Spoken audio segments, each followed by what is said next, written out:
All right, you ready to go?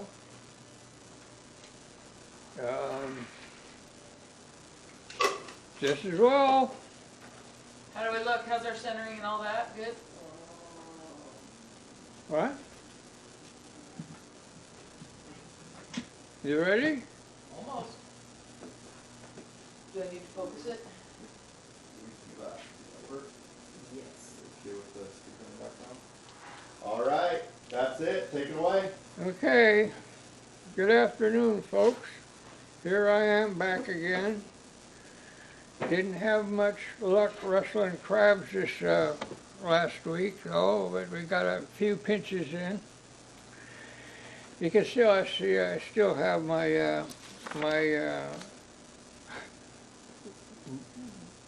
bright yellow goldish thing.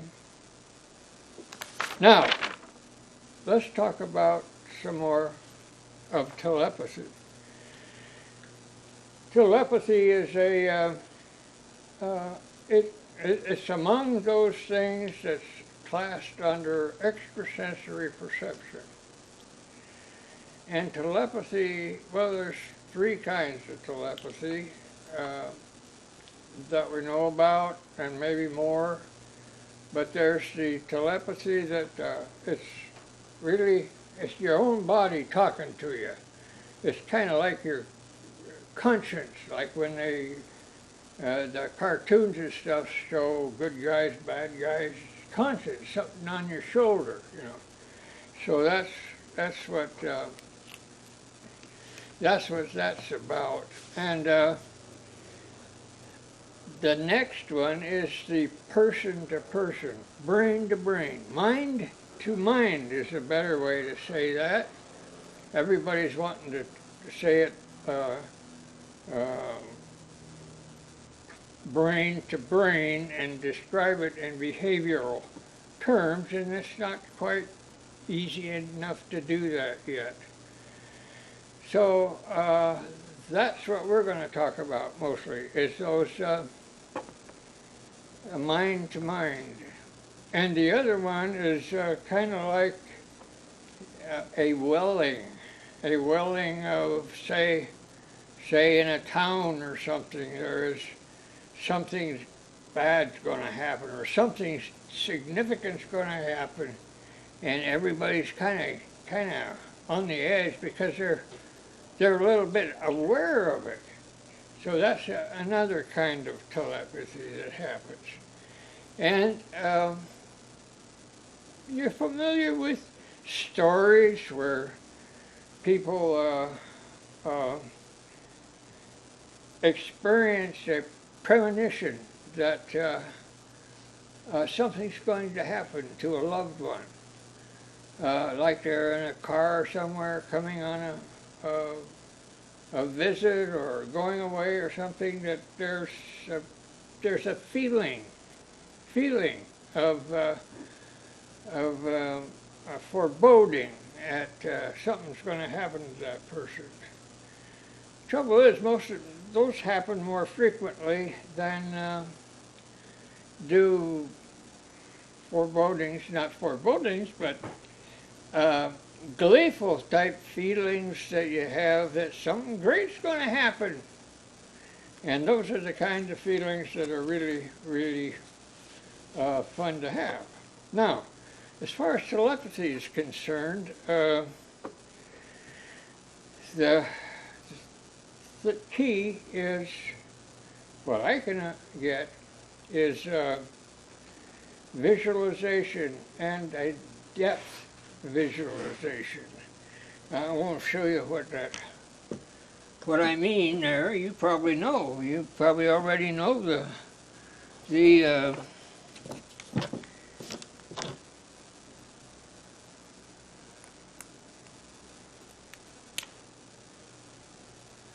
all right, this is what your brain, these are the kinds of brain waves that you might have.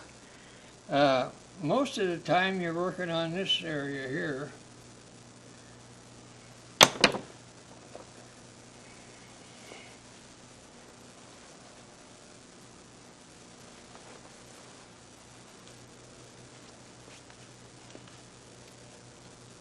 Mr. Bubble.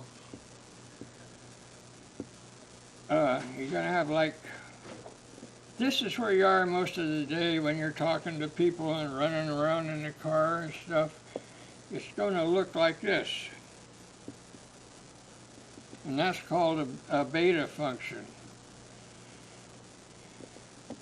And this would be an alpha function for, 8 to 12 times a second. That's alpha. And this is where deep visualization starts to occur, and it does occur here. And clear visualization is here. And then the other one is where it's way, way deep down in the delta area is what they call that. And that would be like from 4 to you're no longer with us. But we'll go with 3 to right in that area. You're not aware of it at all. But telepathy would more or less go here. This is these two things here. These two. I can't tell you exactly how that functions electromagnetically with our brains, but it does. And so the thing that a person needs to do in order to send messages is you need to get yourself together, and that doesn't always happen. And I used the term love before, but it's not the kind of love people generally understand. It's like, well, you have a love for your country. That's the kind of love. You have a love for your parents. That's a kind of love too. You have a love for your girlfriend, and that's not the kind of love this talks about. That's a kind of love, but it doesn't help with the telepathy at all. So, anyway, the suggestion is that you get into a position like on a recliner, or you can be lying on a bed, and put yourself into a deep state. And you can do that very easily by breathing carefully and counting backward from 100 to 1, or maybe just 10 to 1. It depends upon how you take yourself when you give the instructions to be in what they call a trance. And that's where hypnosis can take over in part too, is in this area here. And that's where a lot of the work gets done in hypnosis. But the love is something that you would feel very strongly concern for that person that would exceed your own. Now, that's a tough statement, but that's love, isn't it? That's love in a grand way, and it's love in a little way. But the springboard for telepathy is to feel that, and to have yourself immersed in that, so that it's transmitted to the other person. Now, how do you receive something? Same way. You need to be relaxed and so on.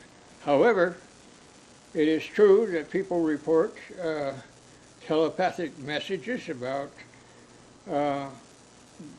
loved ones and so on, that they're using both kinds of love.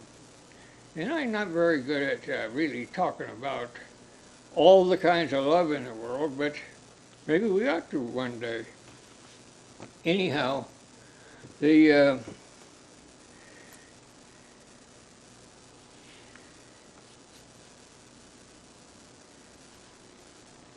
yeah, that's how, it's like saying, well, telepathy is an interesting thing, but how do you do it? And that's what I'm describing is how you can do it. This is a book that has 3 authors. One of them is a psychiatrist, and one of them is a PhD researcher that is with a school in San Francisco, and one is, and that's it, yeah, that's it. So it is put in a book, and they try to make it scientific, credible, but it doesn't work. It just doesn't work because they're trying to cram it. Like, here's all the data. They're going to kind of cram it into the file drawer and close the file drawer and be a little upset because they couldn't make it all work out to the statistics and to the Aristotelian ways of thinking, or Socrates, all of that. It's a different way of thinking that you have to encounter that. And so I'll leave you with that. Be sure, if you're trying to raise money for children, think about an auctioneer. They're good. So we'll see you later. Good job, Dad. Huh? It's a good job. Was it? Yeah.